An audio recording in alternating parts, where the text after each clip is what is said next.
What's going on, guys? Car Review Guys here. My name is AJ, and today we are with the 2023 Infiniti QX50, and this trim level on this one is the Sport, and it is all-wheel drive. There are 5 trim levels on this, and we'll get into it in just a second. We're going to start on the exterior, go through the interior, and then we'll take it on a drive. Without further ado, let's roll.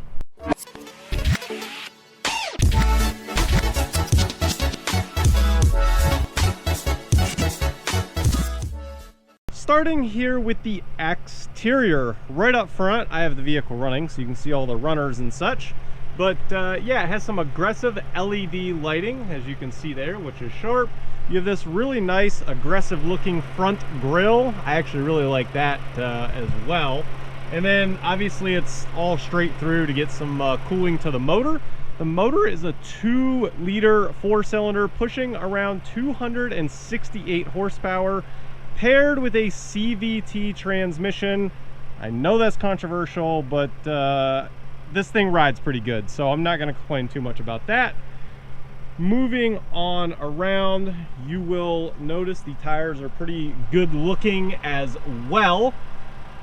It's got like the black with the machined silver on there, and you'll see down here the size is a 255 45/20, and that is all around. The door handles, as you will see here, has keyless entry and exit, and that is on all 4 doors, which is really convenient. For those of you that have never owned that, it's very, very nice to have it on all of the doors.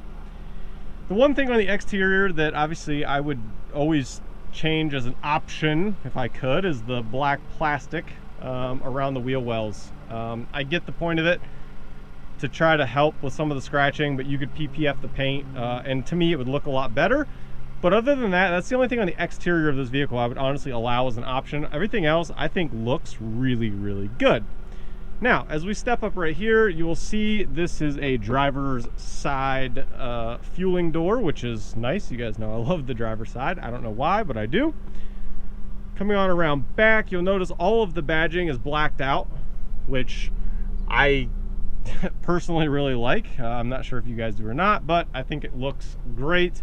You have the dual exhaust down here, which looks sharp as well. It is a power lift gate back here. You just come underneath right there. It's between the I and the N. Just press it, makes a couple little chimes, and up she goes. You do have good space in the rear as well. Hopefully you can see there pretty good. The sun is playing havoc with shadows. If you want to drop the seats, they do have, for the right side right here, you just pull that, it'll drop it down. Same thing on the left side, right there as well. And then to shut the rear hatch here, you just literally press the button and down she goes. And then the passenger side, nothing too different there obviously, but without further ado, let's jump into the inside. Starting off in the rear, the door right here you can see has basically like a fake carbon fiber looking trim. I actually really like that. That's one of my favorite things. Looks great, being, you know, the sport model and everything. It looks sporty. And then all of this is all soft touch everywhere. It's all soft touch leather, which is super nice. Coming in, you'll see this is optioned with the red interior. On this trim level, you can get black interior as well. Those are your 2 options for the sport model. But I mean, if you're going sport, you'd go red, right? I mean, at least I would. So I think it looks pretty good in this. Now, you guys know that I always do the test of, is it easy to get in and out? So let's test it here.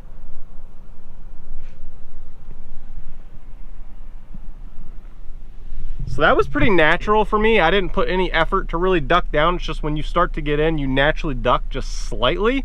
I'm 5'9", for those of you that don't know. That was very easy to get in and out of this vehicle. So in the rear, we'll check the front in just a second. Back here, nothing too crazy. You've got 2 cup holders right there, and then obviously this can fold up just like that.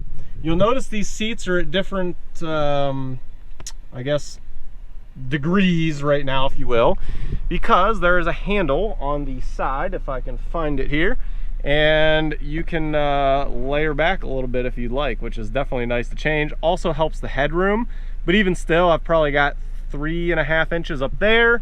And then right here, we've got, I would say 10 inches maybe for leg space. So not bad. I can't complain there.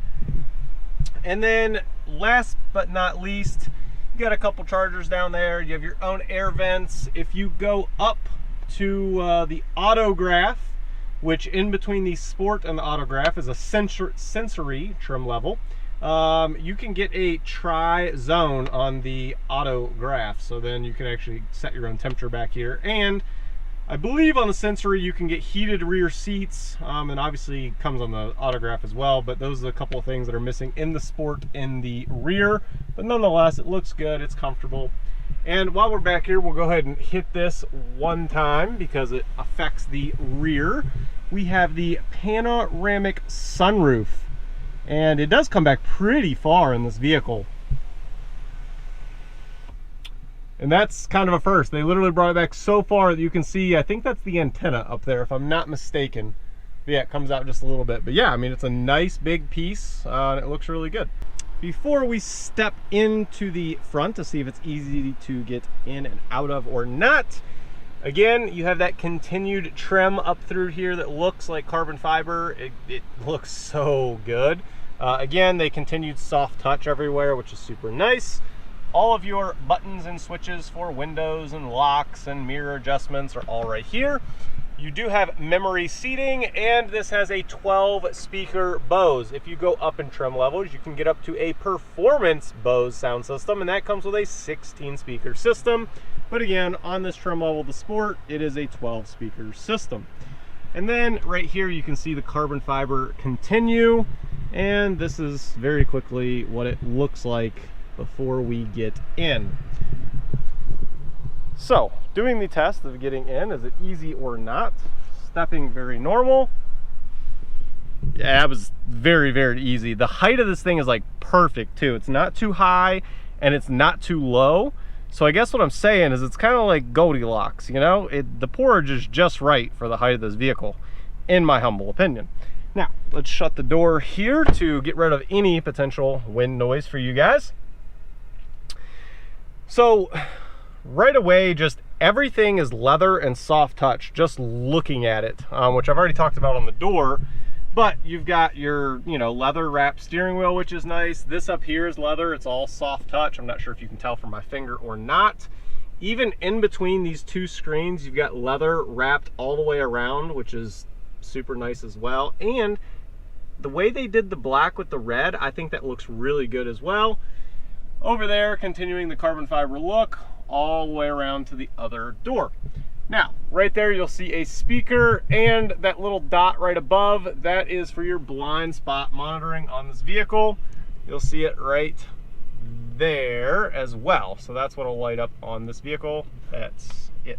Starting with the steering wheel here, on the left-hand side, you've got all of your volume, track, media type stuff on the left side. The right side, you have your Pro Pilot Assist along with your adaptive cruise control. This is your menus left and right to change in the center for the instrument cluster. And over on the left-hand side, you'll see you have your light switches. You can, your different brightness levels for interior gauge cluster and screens.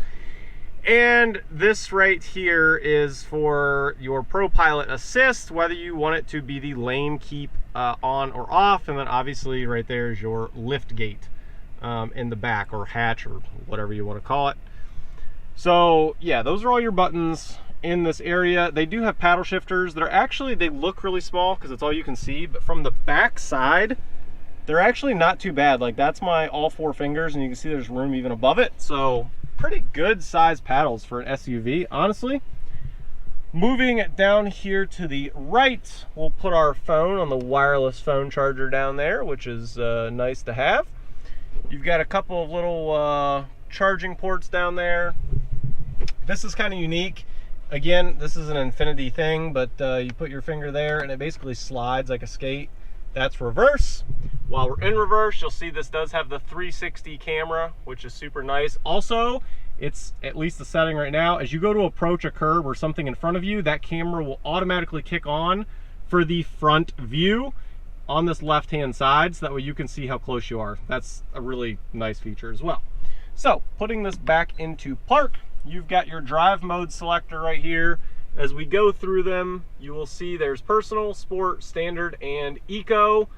A lot of times I'm an eco or standard. I haven't even gone through the settings to, you know, make it exactly how I like it in personal, but if you owned it, I'm sure that's what you would do. Back over here on the right-hand side, just right of where the drive mode selector is, this controls all of your navigation on the top screen. So if I hit the camera, it'll go to camera. If I want to go to map, it'll bring us back to the map, and then you can control everything with this toggle, left, right, spin, you name it, you got it. Center console, press the button, it opens kind of slowly and nice. You've got a decent amount of room in there, a nice little pocket here if you don't want to go too deep, just little items or such. And then making our way up here, you have this nice, clean, crisp, easy to use screen, very nice for all of your media, and they still give you buttons. I love still having buttons. Heated and cooled seats, along with a heated steering wheel. And your heated steering wheel is actually on the screen right here. Steering heater, as you can see, which is just your climate button. You can go back to your audio menu, whatever, you can change everything there. Dual zone climate in this vehicle. And then you come to the top screen, and this is one of my probably 2 complaints on the interior. This thing is a little bit dated. You can see the very clear difference between the two. Crisp, clean, new, not updated. Like the QX50 is like completely updated, like absolutely just blew my mind. This is basically like really similar to the setup in a 2014 Infiniti. So that's my only complaint, is the screen. It still works really well, like there's nothing wrong with it. It just looks dated for how nice the interior is. So that'd be a very simple change. Just change out that screen, we'll be good. But anyway, moving over to the instrument cluster here. Again, nice clear digital display in the middle, but we have analogs on the right and the left, and for how nice this thing is, like, it just seems dated, honestly, like having the analog and not full LED digital display. So it's just kind of quirky. It's, again, getting down to the nitty gritty, but nonetheless, that's one more thing they could probably change, just make that whole thing LED. But other than that, like, this interior is super nice. If you go up in trim level, you can get a heads-up display up here. The Sport, not an option, can't get it on this one, but of course you can go up on the trim levels. Before we get this out on the road, let's go through some very quick stats and figures. So at the very bottom trim level, there are 5 trim levels to the QX50. It is starting at around $40,000, and then all the way at the very top, which is the autograph, you're looking to spend around $58,000. So pretty big range and a lot of different options in between there. Again, we're in the Sport, which is basically the middle of the road. Your 5 trim levels are starting at the Pure, then the Luxe, and then the Sport, and then the Sensory, and then the Autograph. So those are your 5 trim levels on this vehicle. Now, this vehicle in particular, again, very nice. I love the middle of the road. Let's talk about the fuel very quickly. So it comes with a 16-gallon tank. You're going to get around 22 city, 28 highway. Again, this is the all-wheel drive version, and a 16-gallon tank. So with a 16-gallon tank, your average combined is at 25. So if you're on the highway, your max you're going to get is around 448 miles on one tank. So that's a little bit low, just a little bit. I love to see the 500 number, but it's not bad.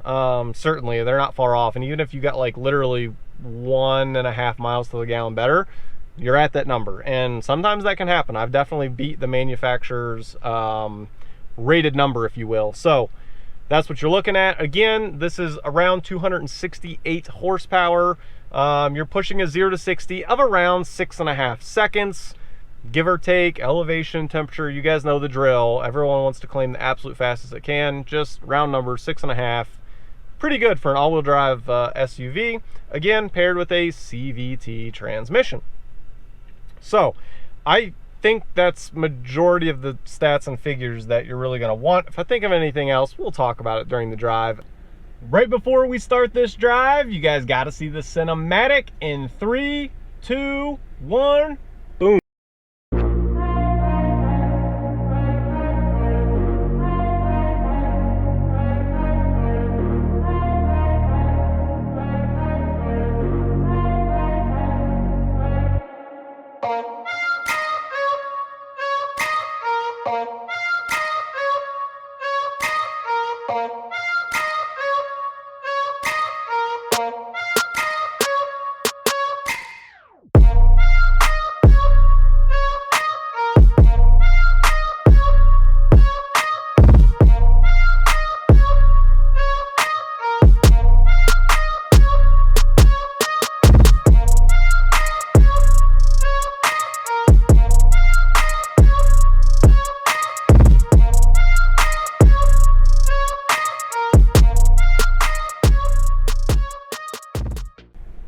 Welcome back. All right, hopefully you guys enjoyed the cinematic on this thing. Again, this thing looks so good. It's one of the best looking SUVs in my humble opinion.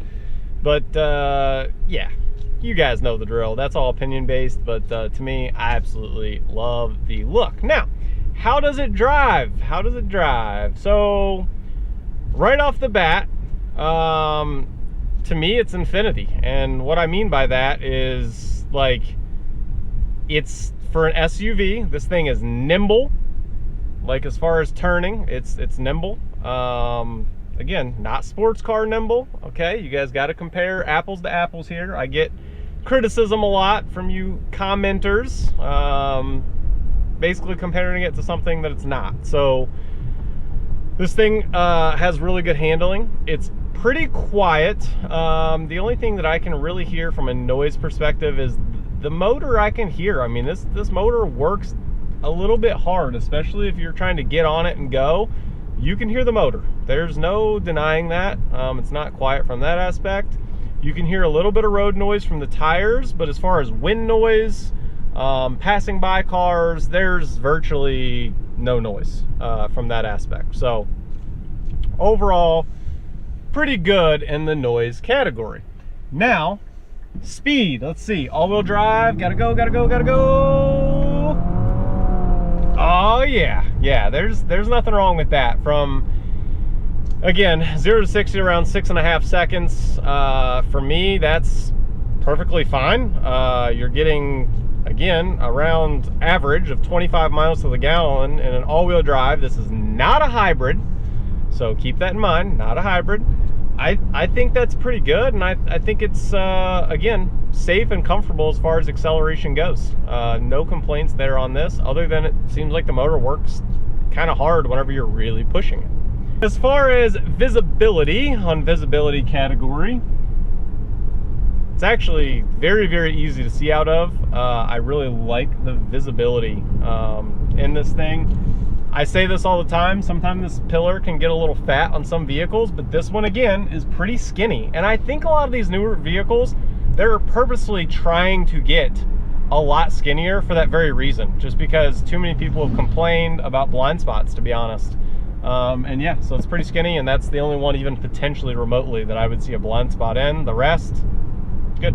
In the comfort category, which is obviously pretty important, at least I think it's pretty important if you're buying an Infiniti instead of, you know, maybe a Nissan, other than badging. I guess if you really are that kind of a person that you really care about the badge, then hey, all the power to you. But I think it's very comfortable. I mean, the seats in this thing are like perfect, especially for the Sport, because you've got some bolstering to where you're not going back and forth, but it's wide enough that even if you're bigger than myself, it's still going to be comfortable, which I think is really important, because there's a lot of people that are not my size.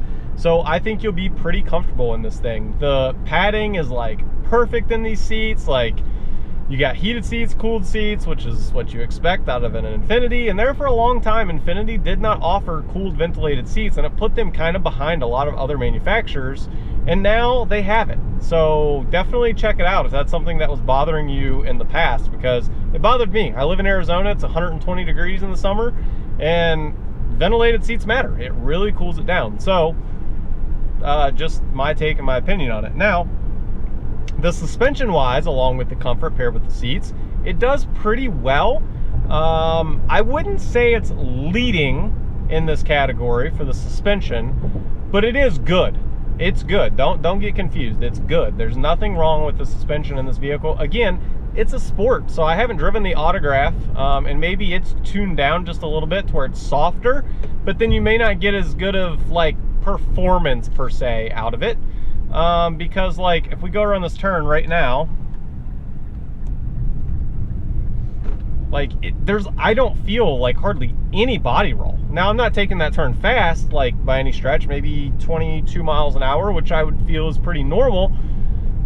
I didn't feel any body roll. So again, I have no complaints with it. Just don't expect it to be the absolute leader in the sport model at minimum for absorbing bumps. You're gonna feel them just a little bit, but it's still very comfortable, especially with the seats. They've done an amazing job with the seats.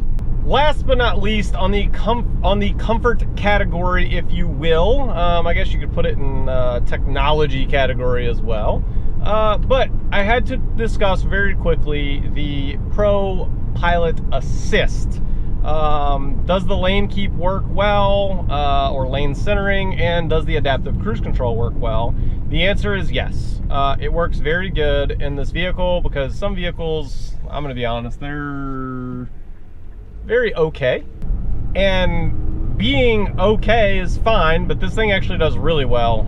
It keeps you literally dead center of your lane, and it keeps you exactly from the vehicle. When they get out of the way, it has the right amount of acceleration. So yeah, it does really well in that category.